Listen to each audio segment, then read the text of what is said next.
ल है दिदीले कराई फेहाल्यो ड्याङ्गै आगोमा हैन आम्मामा तेल हेर त लु रिफाइन ओइल रहेछ साथीहरु रिफाइन ओइल रहेछ तेल बेसमारी हाल्यो आम्मामा अदुवालाई कुच्चायो यत्रो बमफोकले है डल्लै अदुवा हाल्यो के लाउनु जरुरी छैन रहेछ है साथीहरु यार लु ल अझै बोक्रा पनि फेलेन यार खोर्सानी त्यति हाल्यो यो त हाम्रो दिदी आम्मामा खोर्सानी हेर दुले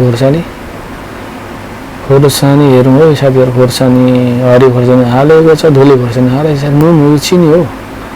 चिनी होला मैले बिर्सके अब चाहिँ चिनी नै भन्नुपर्छ नुन त्यस्तो नहाल्नु पर्ने हो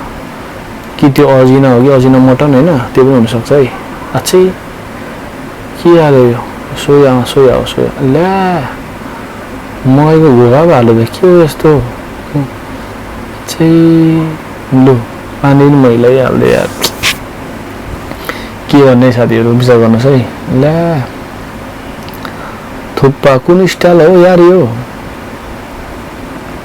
पहिलो देख्दैछु यस्तो स्टाइल साथीहरु अझै ल यो त चारो बनाएको भन्दा पनि अत्याधिक क्या मलाई चाहिँ मन परेन साथीहरु कसरी खान्छ हेरौं ल खाली छोप्ने चाहिँ यो काटकै हुँदो रहेछ ल लु छा भएन यो त फोरीको नि पराकाष्ठा भयो साथीहरु मकैको यो हैन नाटक त्यो बेलाले त मुसोको जुङ्गा जस्तो लागिरहेछ हैन खानु लायकको थियो र यो ल्या सोमी पनि चारो खाने भाडा जस्तो खाइरहेछ यार के हो यस्तो यार अर्ग्यानिक अति अर्ग्यानिक साथीहरु यार त्यो गोगा किन हालेको हैन मैले नबुझेको कुरो गोगा किन हालेको दिदीले ल